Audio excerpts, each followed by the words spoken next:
सिद्धेश्वर महादेव की। मनसा पूर्ण हनुमान जी महाराज की। सद्गुरु देव की।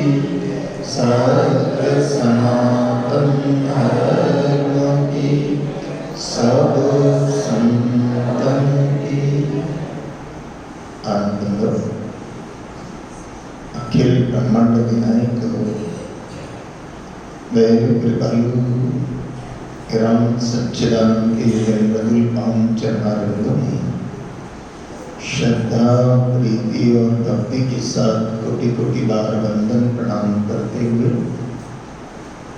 परम श्रद्धालु प्रेमी भक्तजनों, श्रद्धा वत्सल्य शक्ति स्वरूपा भक्ति स्वरूपा मातृशक्ति परम पवित्र चातुर्मास के परम पावन सत्संग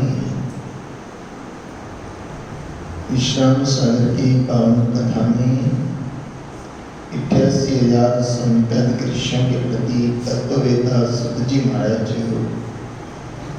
पावन कथा को श्रवण करवा रहे हैं और बाबा रघुनाथ दास जी महाराज अपने शिष्यों को श्रवण करवा रहे हैं। रामनाम की अनंत अनंत महिमा और भगवान के अनंत अनंत नाम और भगवान के अनंत अनंत नाम अनंत अनंत फल देने वाले, लेकिन उन अनंत अनंत नामों के अंदर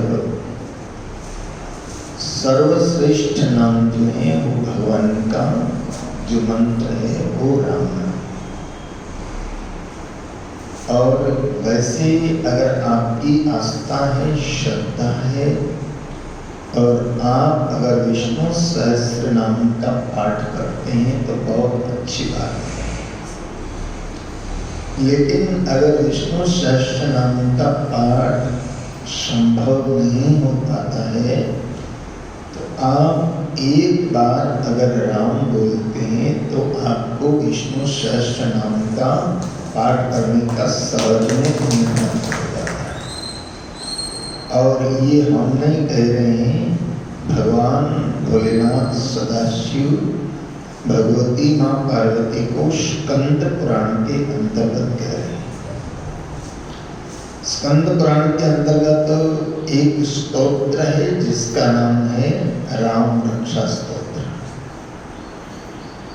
और वो राम रक्षा स्तोत्र के आखिरी श्लोक जो है, आखिरी मंत्र जो है वो मंत्र है राम रामेति रामेति। राम रामेति रामेति रमे रामे मनोरमे सहस्र नाम तत्तुल्यम श्री राम नामम वरा। राम इति राम रामेति रमे रामे मनोरमे। जो मनो को रमणीय है, मन को अच्छा लगने वाला है, ऐसा ये राम जी का नाम। और ये नाम सहस्र नाम तत्तुल्यम श्री राम नामम वरा। और ये देवऋषि नारद को स्वयं प्रभु श्री राम ने वरदान दिया है कि राम नाम सब नामन ते अधिका। राम नाम सब नामन ते अधिका। और भो नाथ अर्घ खग गण अधिका। पाप रूपी अग्नि को जलाने के लिए, पाप रूपी वन को जलाने के लिए ये राम नाम क्या है? अग्नि स्वरूप है। राम नाम क्या है? अग्नि स्वरूप है। जैसे कितना ही ढेर रुई का लगा हुआ हो, 10 गाड़ी नहीं 100 गाड़ी हो, 100 गाड़ी नहीं लाख गाड़ी रुई का ढेर पड़ा हुआ हो, उसको जलाने के लिए माचिस की एक तीली बहुत है। बोलो, एक तीली माचिस की बहुत है कि उस कितना ही बड़ा ढेर हो उसको जला करके और वो माचिस की तीली खाक कर देती है। ऐसे कितना ही बड़ा पाप हो, लेकिन ये राम नाम उस पाप रूपी कचरे को जलाने के लिए ये अग्नि स्वरूप है। और इसलिए भगवान सदा शिव ने कहा है कि ये मानव की देह जो मिली है, मानव का चोला जो मिला है, इसकी सार्थकता किसमें है? स्वामी जी महाराज ने अपनी अनुभववाणी में उद्बोधन दिया है कि राम नाम से सफल है। किससे सफल है? राम नाम से सफल है और पाई मिनखा दे, और निस्वासुर स्मिरण करे तो कारज कर ले, तो कारज कर ले बहु नहीं जामन मरना, और नहीं काल का जोर बसे जाए हरि के चरण, नहीं काल का जोर बसे जाए हरि के चरण। कि राम चरण साची कहे और या में नहीं संदेह, राम चरण साची कहे या में नहीं संदेह, और राम नाम से सफल है पाई मिनखा दे, राम नाम से सफल है पाई मिनखा दे। तो राम नाम का आश्रय, भक्ति नाम का आश्रय, प्रभु नाम का आश्रय लेने से हमारी ये मनुष्य योनि सफल हो जाती है। और राम नाम तो विशेष करके नहीं कली कर्मन भगति विवेको, और राम नाम अवलंबन। एक कल आपको बताया ना, सतयुग के अंदर तपस्या के द्वारा परमात्मा प्राप्ति, त्रेता युग के अंदर यज्ञ के माध्यम से परमात्मा प्राप्ति, और द्वापर के अंदर व्रत और उपवास से प्रभु की प्राप्ति। लेकिन कलयुग में न हमसे तप हो सकता है, न ठीक से यज्ञ हो सकता है, और न ठीक से व्रत उपवास ही हो सकता है। हम व्रत उपवास कैसा करते हैं आप सब जानते हो, हम यज्ञ करते हैं तो कैसा करते हैं आप सब जानते हो, और तप तो हमसे होता ही नहीं है। अगर आधा घंटा भी लाइट चली जाए, क्या कहेगा, हाय बाप मर गया, हाँ? तो तब तो हमसे होता ही नहीं है। तो बोले फिर कलयुग के अंदर क्या है? बोले कलयुग के अंदर भगवान ने अपने आप को बहुत सस्ता कर दिया। क्या कर दिया? सस्ता कर दिया है। जैसे कभी कभी किसी चीज की सेल लगती है ना, बोलो सेल लगती है तो बोर्ड मारा जाता है 500 की साड़ी राखी के उपलक्ष्य में 200 रुपए, बोलो। और जब सेल लगती है 500 की शर्ट राखी के उपलक्ष्य में 200 रुपए में, 100 रुपए में, तो लोग क्या करते हैं? दौड़ते हैं वहाँ कि चलो सेल लगी है। और वो सेल जो है वो हमेशा नहीं रहती, कोई विशेष अवसर आते हैं तभी सेल लगा करती है। ऐसे मेरे परमात्मा ने कहा चलो सतयुग में तुमने नहीं लूटी राम नाम की मस्ती, तुमसे नहीं हुआ तब, त्रेता में तुमसे यज्ञ नहीं हुआ, बड़े महंगे काम है तप करना, यज्ञ करना, व्रत उपवास करना। चलो कलयुग में मैंने बिल्कुल तुम्हें अपने आप को सस्ता कर दिया, सिर्फ नाम जप कर लो मेरी प्राप्ति। कलयुग केवल नाम आधारा और सुमीरी सुमीरी नर उतरेगा। कलयुग में और कोई आधार नहीं, और कोई सहारा नहीं है। कलयुग में क्या सहारा है? नाम का आधार है। और ऐसा नाम अगर हमारे को अनजान में भी भगवत राम नाम निकल जाए तो भी कल्याणकारी है। यहाँ पर भगवान सदाशिव पार्वती जी को एक इतिहास श्रवण करवाते हैं और जिनका उल्लेख रामचंद्र जी महाराज ने भी अपनी वाणी में किया है और भी शास्त्रों में इसकी चर्चा आती है, खास करके और स्कंद पुराण में इस बात की जरूर चर्चा आती है और भी शास्त्रों में वो कथा का प्रसंग है। और रामचरितमानस में भी बाबा जी ने इशारा किया है कि भगवत नाम का आश्रय लेकर के और कौन कौन पवित्र हुए। अनजान में उल्टा नाम जपा जो तो वाल्मीकि ब्रह्म ऋषि हो गए, वो आपने परसों के सत्संग में श्रवण किया ही था। तो ऐसा ये भगवत नाम एक बहुत प्यारा इतिहास, एक बहुत प्यारा कथा सुनाई गई है कि एक नगर के अंदर एक गणिका निवास करती थी और गणिका इतनी सुंदर और उस सुंदरता का उसको बहुत अहंकार था।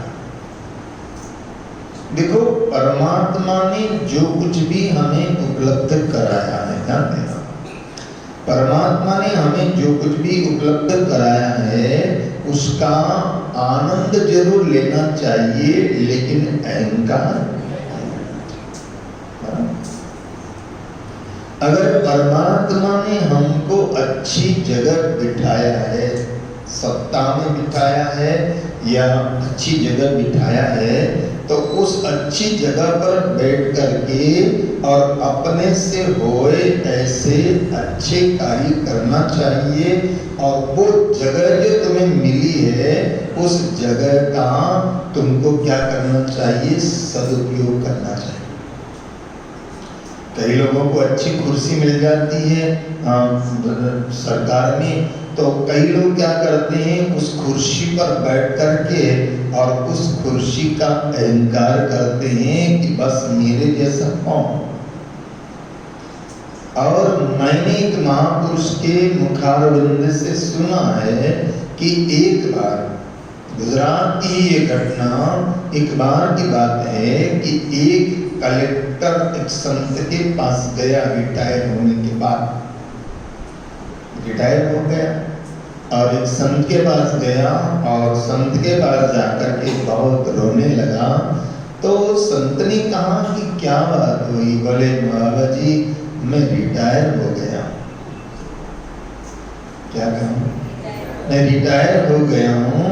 अब रिटायर हो गया हूँ तो बाबा जी जब मैं कलेक्टर था तब मेरी इतनी पावर थी कि मेरे सामने नगर के बड़े बड़े सेठ साहूकार हाथ जोड़ के खड़े रहते थे और मैं उनसे ठीक से बात नहीं करता था, चपरासियों से मैं ठीक से बात नहीं करता था। लेकिन अब मैं रिटायर हो गया, उसी ऑफिस के अंदर जिस कलेक्टर की कुर्सी पर मैं बैठता था तो कोई दूसरा आ गया, लेकिन उसी कलेक्टर की ऑफिस में मुझे कुछ काम था और मैं उसी ऑफिस में जब गया तो मेरे साथ पट्टे वाले ने भी ढंग से व्यवहार नहीं किया। ध्यान देना, ये बीती हुई घटना हमारी, तुम्हारे संत है उन्होंने ये घटना सुनाई थी सत्संग में, हमने सुना था। बोले जो पट्टा वाला है, चपरासी है, वो भी ढंग से बात नहीं करता। जब मैं कलेक्टर था, जब मैं आता था तो ये सारे लोग कांपते थे मेरा आने का सुनते से। लेकिन आज ये स्थिति है कि उसी ऑफिस में मेरे को कुछ काम था तो पट्टे वाला भी मेरे से ढंग से बात नहीं कर रहा था। वो संत बड़े स्पष्ट वक्ता, उन्होंने कहा तेरे साथ ऐसा ही होना चाहिए था। संत ने कहा तेरे साथ ऐसा ही होना चाहिए। अरे बाबूजी क्या कह रहे हो आप, मेरे साथ ऐसा होना चाहिए? मैं कलेक्टर था। बोले था बेटा, है नहीं कलेक्टर था, अभी कलेक्टर है नहीं। और उस कुर्सी पर जब तू बैठा हुआ था तो तूने इंसानों को इंसान नहीं समझा। ठीक है, तेरी लायकात से तुझे सीट मिल गई, कुर्सी मिल गई, लेकिन उस सत्ता का तुमने दुरुपयोग किया। हाँ? चपरासियों से, अरे भाई चपरासी है तो क्या हो गया, कोई पटा वाला है तो क्या हो गया, वो भी तो इंसान है। और इसलिए कहा कि इंसान को इंसान की नजर से तौलिए, इंसान को इंसान की नजर से तौलिए, और दो शब्द ही बोलो मगर प्यार से बोलिए।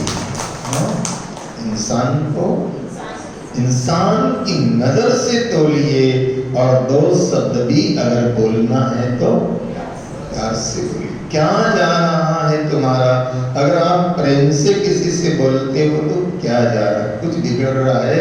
लेकिन आदमी आई एम समथिंग, मेरे जैसा कोई नहीं, और अपनी उस अहंकार में कभी पद का अहंकार है तो कभी धन का अहंकार है, कभी पद का अहंकार है तो कभी धन का।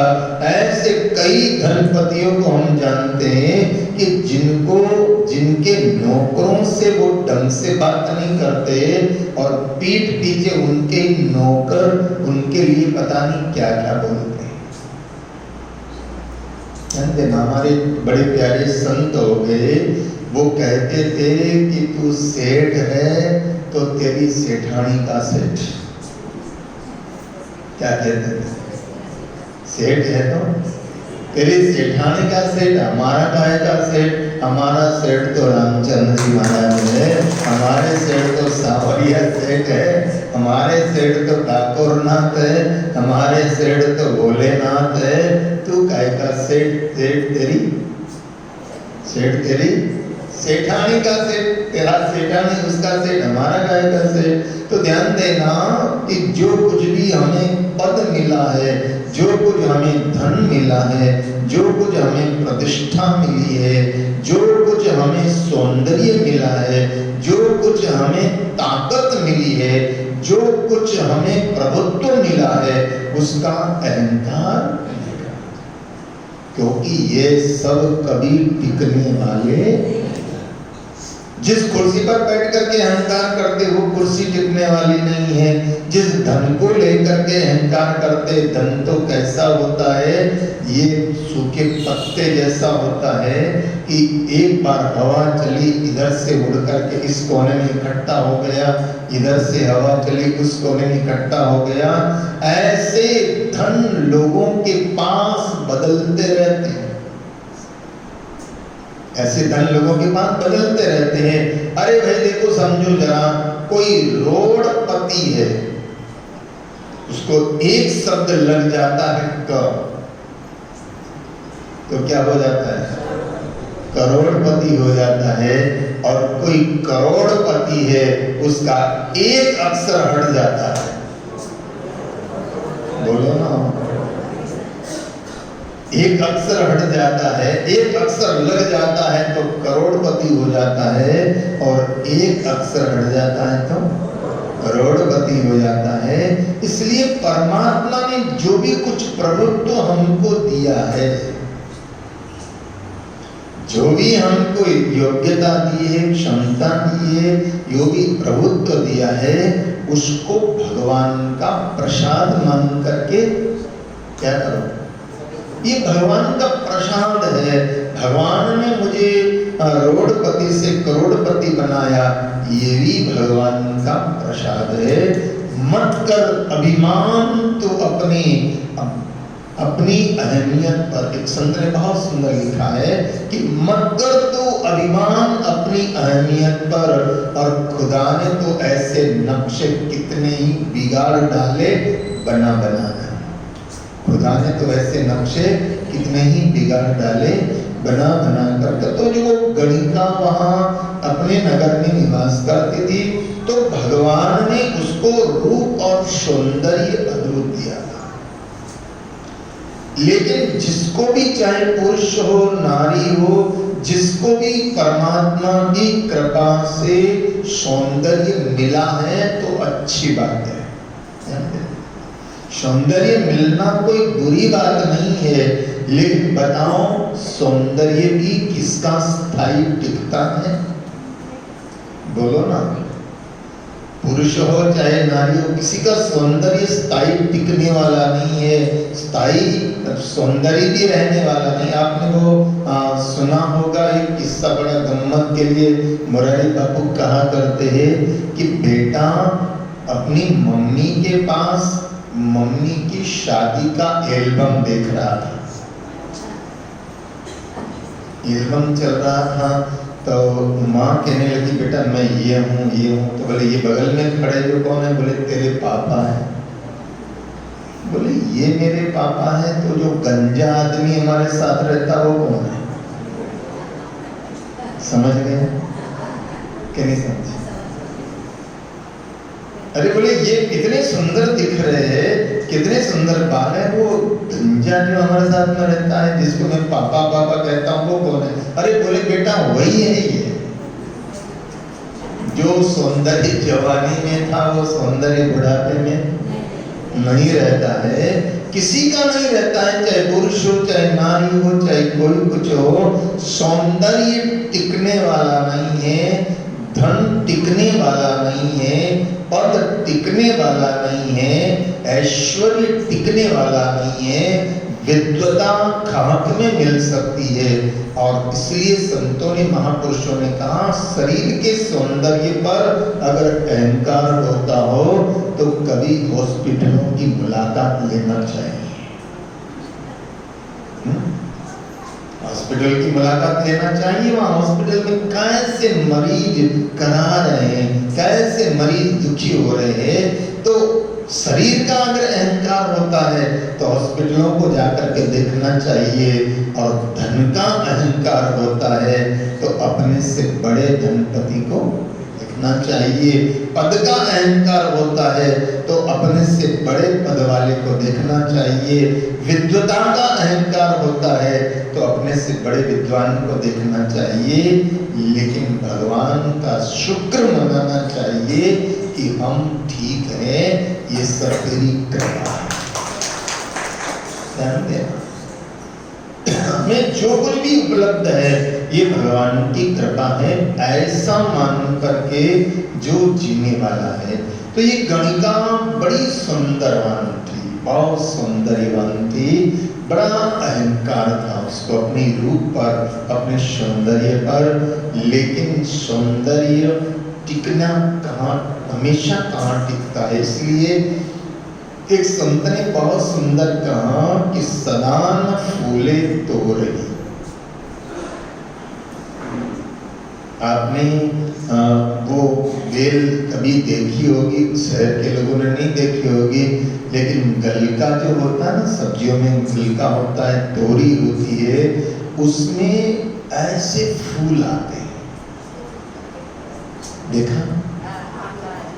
गलके की जो बेल होती है ना, या तोरी की बेल जो होती है, उसमें ऐसे फूल आते हैं, बिल्कुल पीले पीले पीले पीले, और इतना सुंदर वो लगते हैं। लेकिन ध्यान देना, जितने फूल आते हैं उतने फल नहीं आते। कुछ फूल तो नकली होते हैं।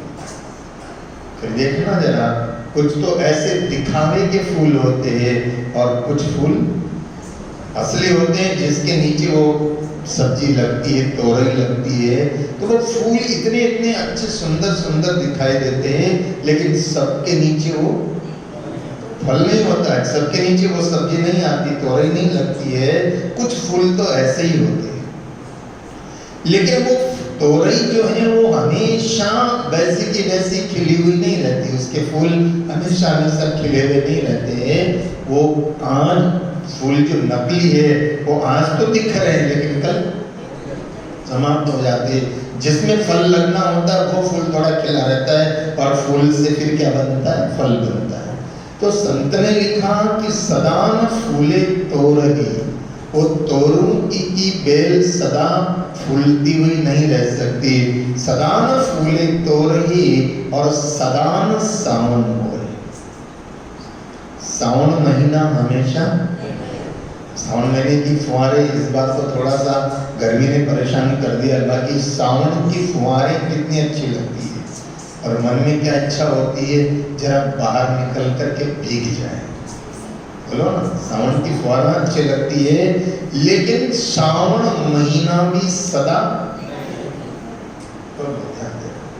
सावन महीना भी सदा नहीं रहता है। सदा न फूले तो रही और सदा न सावन होए और सदा जवानी ना। बोलो, जवानी हमेशा रह पाती है क्या? थोड़ा दिन होता है, और जो बाल बड़े प्यारे प्यारे सुंदर, जिसके लिए कवि ने कहा इस नारी के बाल तो क्या है, नागिन जैसे। बोलो ना, लेकिन वही बाल फिर धीरे धीरे सफेद होने लगते हैं और फिर सारा गड़बड़ होने लगता है, बाल झड़ने लगते हैं, बाल ऐसे हो जाते हैं। कईयों के तो माथे की हालत खराब हो जाती, बाल सारे झड़ जाते हैं, फिर पता नहीं क्या क्या ट्रीटमेंट चलता रहता है। तो सौंदर्य भी कहाँ टिकने वाला है? न बाल टिक पा रहे हैं, न दांत टिक पा रहे हैं, न चेहरे की सुंदरता टिक पा रही है। वो सदा जवानी ना रहे और सदा न जीवे कोई। सदा जीवित कौन रहता है? इसलिए जो कुछ भी हमें उपलब्ध है उसका अहंकार नहीं करना चाहिए। इस गणिका को बड़ा अहंकार, अपना रूप का, सौंदर्य का, ऐश्वर्य का, संपत्ति बहुत है, बड़े बड़े नगर के बड़े बड़े धनपति इसके रूप पर मोहित हैं। अब इस गणिका के जीवन में राम नाम की कृपा कैसे प्राप्त हुई उसकी चर्चा तो कल के सत्संग में करेंगे, लेकिन आज का संदर्भ है रक्षाबंधन का। और रक्षाबंधन के संदर्भ में जो कथा आती है उसमें भी आप देखिए कि दैत्यराज बलि, उसको भी अहंकार हो गया था। ये अहंकार की चर्चा आ गई ना, तो उसको भी अहंकार हो गया था, क्योंकि दैत्यराज बलि ने अपनी ताकत के बल पर देवताओं को पराजित कर दिया।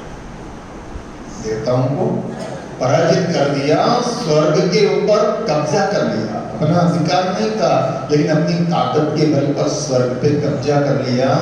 बाद में दैत्यों के गुरु शुक्राचार्य जी ने सोचा कि मेरे जजमान को मैंने इस इंद्रासन पर बिठा तो दिया, लेकिन अभी ये लीगल नहीं है,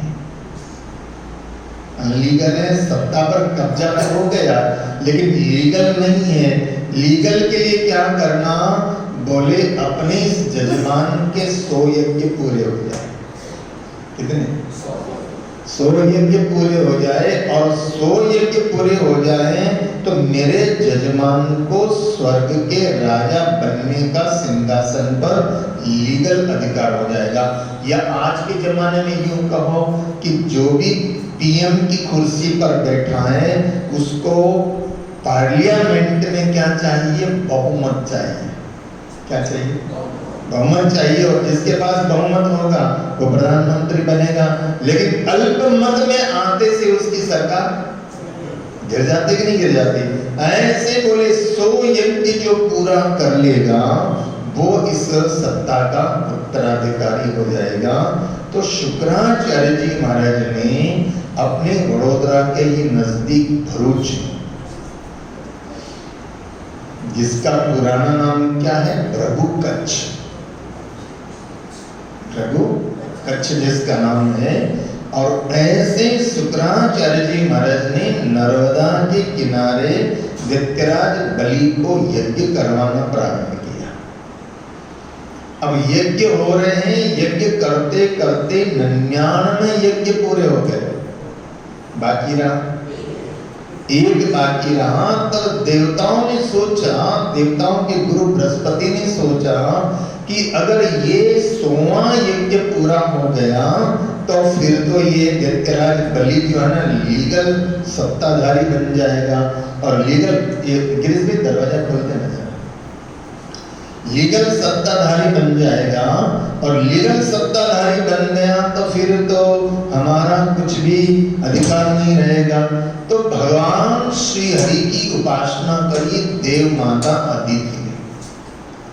और देव माता अदिति के ने एक व्रत किया, उस व्रत के प्रभाव से भगवान प्रसन्न हुए और भगवान ने कहा कि हे देव माता, मैं शीघ्र ही आपका कार्य करूंगा। और उस समय देव माता के गर्भ से भगवान ने एक अवतार धारण किया जिसको कहते हैं वामन अवतार। क्या नाम इसका?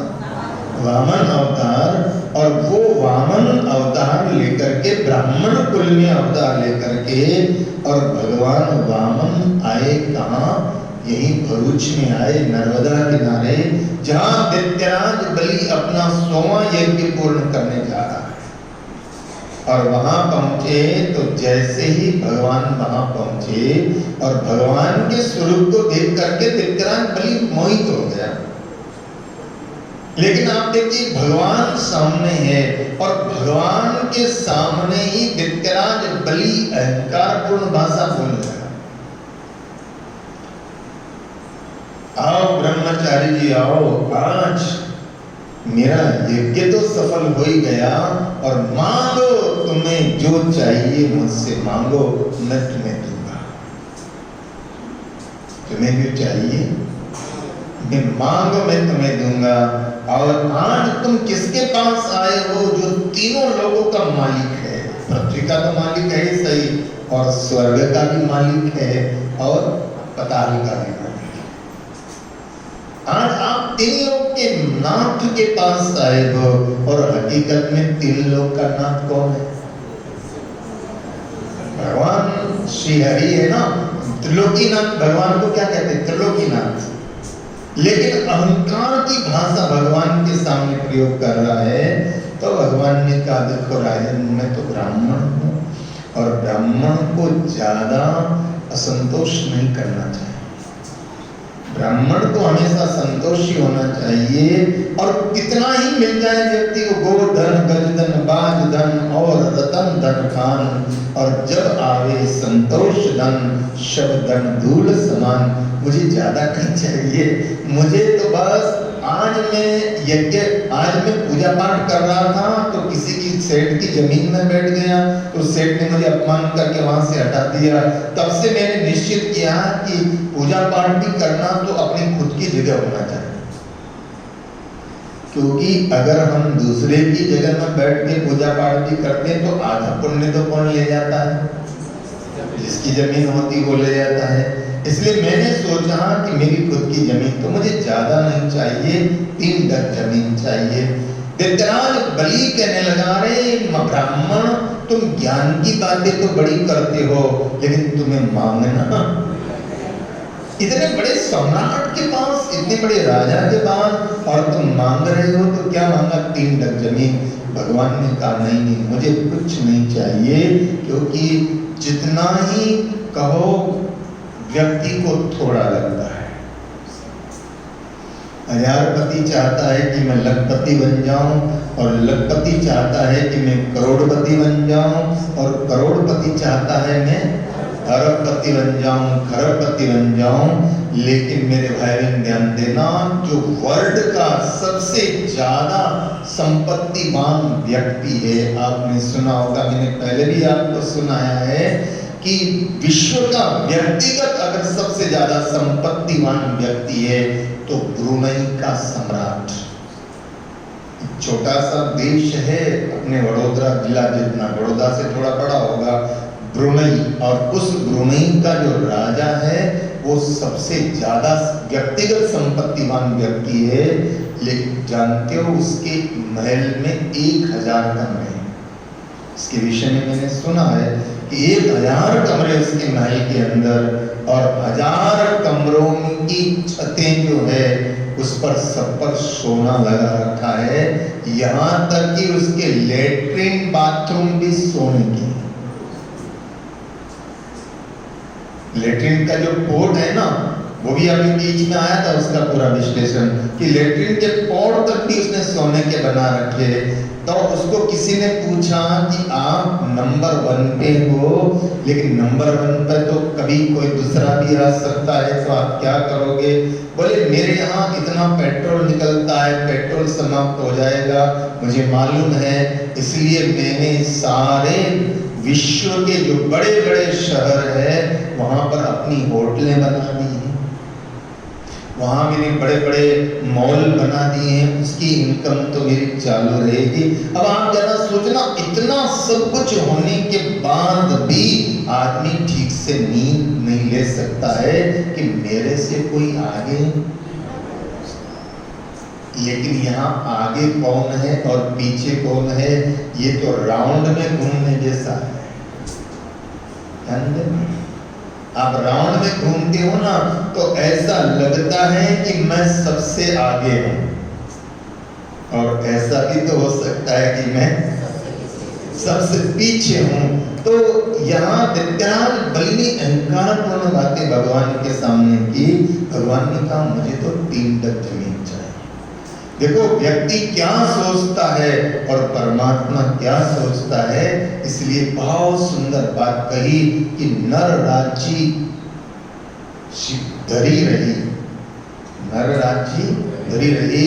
क्या सोचता था दैत्यराज बलि कि मैं स्वर्ग जाऊंगा? क्या सोचता था? मैं बलि चाहता था स्वर्ग को, क्या बनना चाहता था? मैं स्वर्ग का राजा बनूंगा। लेकिन वो 3 दिन जमीन में भगवान ने पृथ्वी को नाप लिया, 10 दिशाओं से आकाश को नाप लिया। अब तीसरा चरण कहाँ रखूं, क्योंकि देने का वचन दिया है। तो दैत्यराज बलि ने कहा महाराज और तो कुछ बाकी रहा, धन गया, धन गया, जमीन गई, सब कुछ चला गया, लेकिन तीसरा चरण रखने की जगह है। बोले क्या? बोले मेरे माथे पे रख दो। और भगवान ने जैसे ही मस्तक माथे पर चरण रखा, और वो चाहता था स्वर्ग जाना, लेकिन भेज कहाँ दिया? पाताल में भेज दिया। लेकिन भगवान उसके समर्पण से बड़े प्रसन्न हो गए, और प्रसन्न होकर के कहने लगे दैत्यराज बलि तुम पर बहुत खुश हूँ, मांग लो वरदान मांग लो। दैत्यराज बलि भी आखिर में शुक्राचार्य जी का चेला था।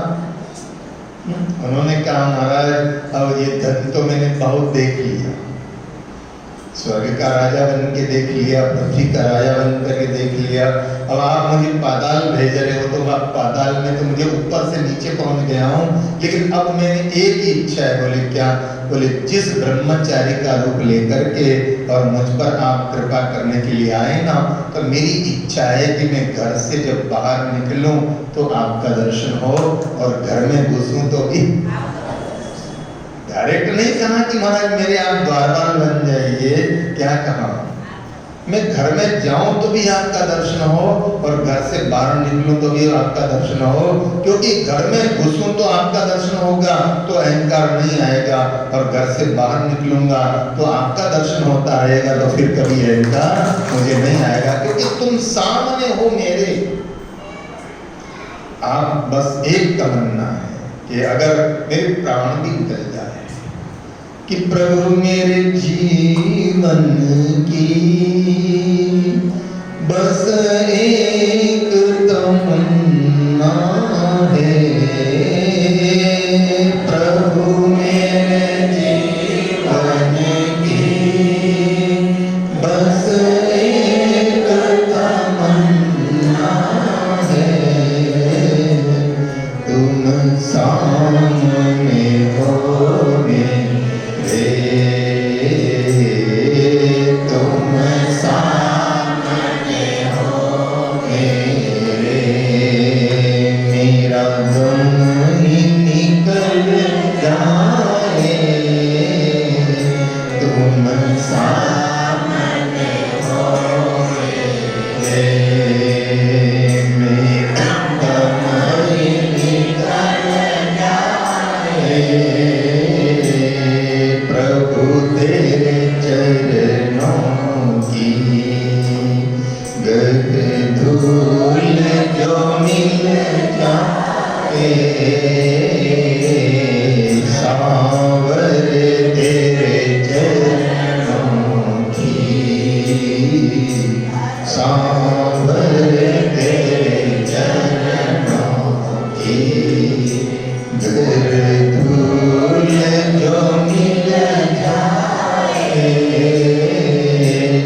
नहीं आएगा।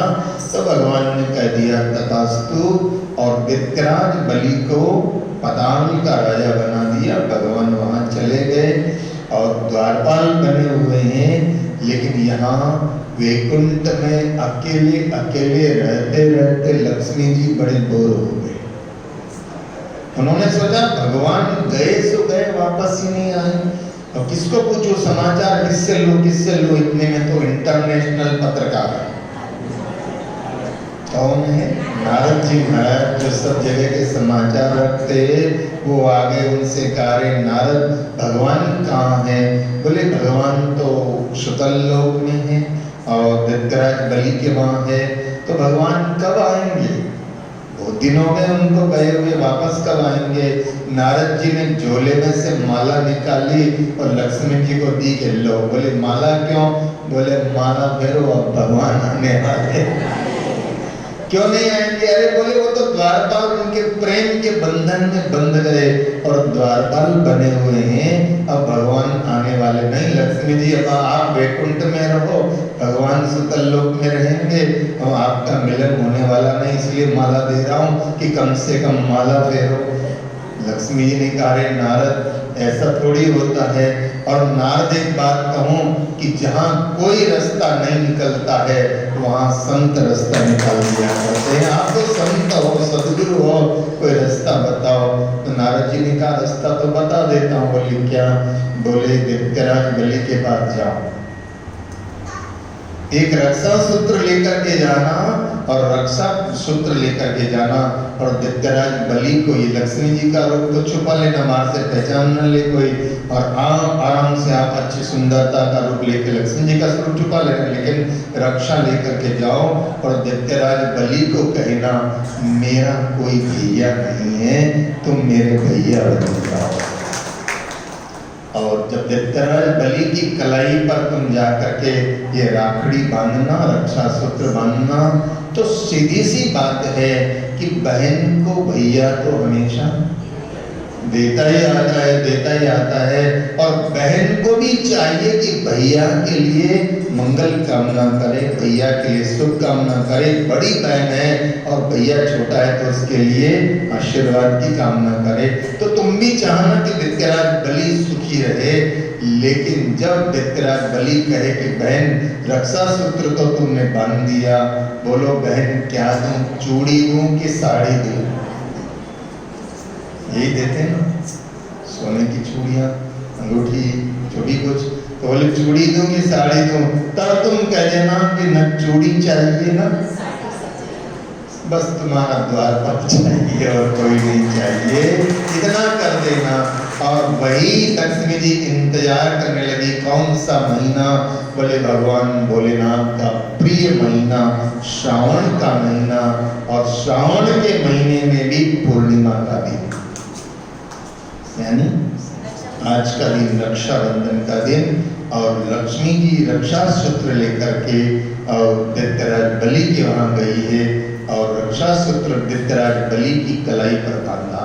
और ध्यान देना, इसलिए ये रक्षाबंधन का जो पर्व है ना, ये प्रेम का पर्व है। काय का पर्व है? ये प्रेम का पर्व है, प्रेम बांटने का पर्व है। आप देखिए कि प्रेम भी कैसे हुआ। यहाँ देवताओं में श्रेष्ठ कौन? भगवान विष्णु। देवताओं में श्रेष्ठ कौन है? भगवान विष्णु। और ऐसे भगवान विष्णु की देवियों में श्रेष्ठ पत्नी कौन? लक्ष्मी जी। लेकिन उधर वो राक्षस राजा है, लेकिन राक्षसों का राजा है। लेकिन राक्षसों का और देवों का मिलन होना असंभव है, लेकिन ये रक्षाबंधन ने दोनों को मिला दिया। इसलिए कौन सा पर्व हुआ? ये प्रेम का पर्व। इसका पर्व, रक्षाबंधन को किसका पर्व कह सकते हैं? प्रेम का पर्व कह सकते हैं। और लक्ष्मी जी गई है वितराज बलि के कंधे, जो कलाई पर जो है रक्षा सूत्र बांधा है। वितराज बलि ने कहा बहन तुम्हारी रक्षा सूत्र तो बड़ी गजब की है, और भाई की रक्षा के लिए तुमने सूत्र बांधा है, बोलो बहन क्या दे? बोले कुछ नहीं चाहिए, संपत्ति नहीं चाहिए, साड़ी चूड़ी नहीं चाहिए, बस वो द्वारपाल अच्छा लगता है मुझको, वो द्वारपाल मुझको दे दो। दत्तराज बलि ने सोचा द्वारपाल क्यों मांग रही है बहन? अच्छा बहन जी, तो वो द्वारपाल आपको चाहिए, तो वो आपका उनका रिश्ता क्या है? तो लक्ष्मी जी ने कहा भैया मेरे वो तेरे जीजा जी लगते हैं, तेरे जीजा जी लगते हैं। तब दत्तराज बलि को समझ में आया। सूत्र के रूप में अगर समझना हो मेरे भाई बहन, तो दत्तराज बलि ने लक्ष्मी को नहीं बुलाया, बुलाया नहीं बुलाया, लेकिन किसको ले गया? वो भगवान को ले गया।